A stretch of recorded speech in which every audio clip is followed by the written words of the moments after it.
The men, Daktari, I'd like you to list them if you can, at least briefly, so that the men can understand exactly what infertility looks like. Number one, let me commend Jacinta and her husband. Yes. She has a very supportive husband.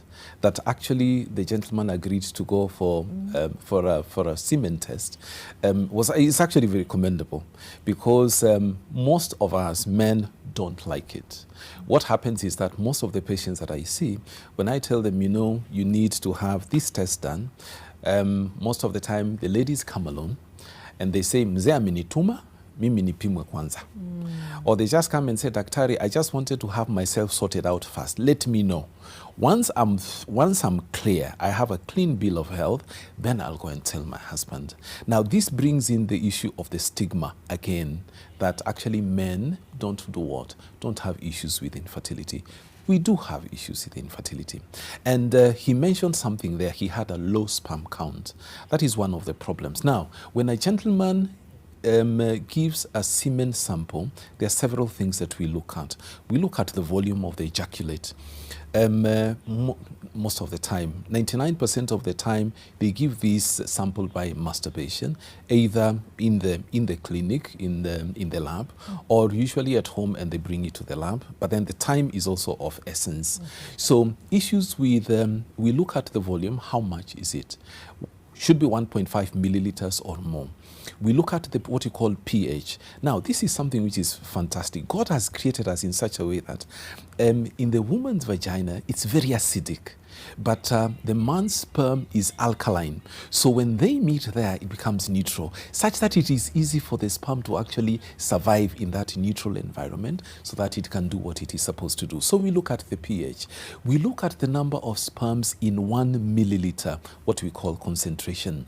We look at the total number of sperms in that ejaculate. So for example, if the volume is, let's say, 3 milliliters, and the concentration is, let's say, 20 million, so the total count will be 60 million, which is okay, because we need about 40 million or more. In the concentration, we need 15 million sperms or more. Then we look at how those sperms swim, because we want them to swim as fast as possible. There are 3 types of motility that we look at. We look at what is called very fast, type A, and then we look at type B, which are not as fast. If we call the type A the sprinters, then the type B will be the long distance runners, the Kenyans for that matter. Yeah. So we put the A and B together, and we're supposed to have at least 40% or more. Then we look at the normal forms. How many of those 60 million sperms are actually normal? And what do we mean by normal? Here we mean a sperm which has a nice head, because basically that is where the genetic material is, which is going to interact with an egg and actually create a baby. So that head has to be nice and oval. It has to have a neck piece, and then it has to have a tail. Now, in each and every of these pieces, there are things which actually help that sperm to actually be normal and swim to where it is supposed to get to. And these normal forms are supposed to be at least 4% or more. So when Babanjeri mentioned that he had low sperm count, so most probably that concentration was low, and the total number of sperms was also low. So that is one of the reasons of infertility. So you may have low sperm count, you may have a poor motility, you may have abnormal forms which are more, and what you call teratozospermia. Now, you may also have what is called azoospermia, meaning there is no sperm at all. Again, you remember we talked about blocked tubes in ladies? Yes. We can talk about blocked tubes in men as well, because men also have blocked tubes. So sperm is produced elsewhere, it is stored elsewhere. This is how intricate the whole process is.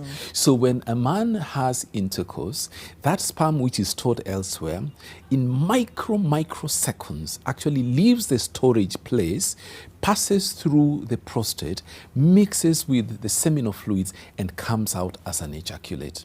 Now, those tubes can be blocked, again, because of sexually transmitted diseases, infections. So when they block that, obviously, what will come out is basically the seminal fluid. Remember, they are stored elsewhere, the tubes are blocked, so there is no sperm coming down. So that can be a problem.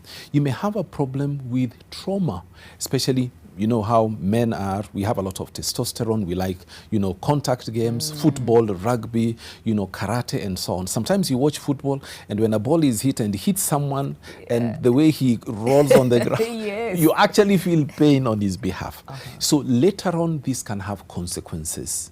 Because these gentlemen, even though that can be treated, the pain and so on and so forth, that can have, you know, problems, that can cause problems later on. We have problems with undescended testicles, because normally when a baby boy is in the mother's womb, in what we call embryology, the testicles actually descend through what we call the inguinal canal and into the scrotum. Sometimes they don't, or sometimes one of them descends and the other one doesn't.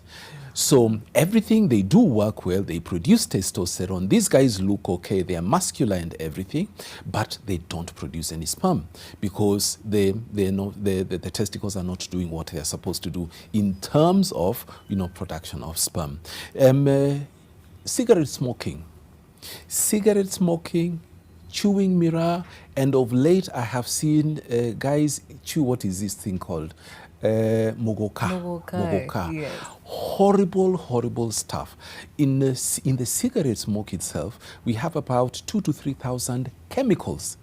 And some of these chemicals actually go and displace the natural chemicals which are produced in the body, which helps the sperms to swim. For example, you have heavy metals like cadmium.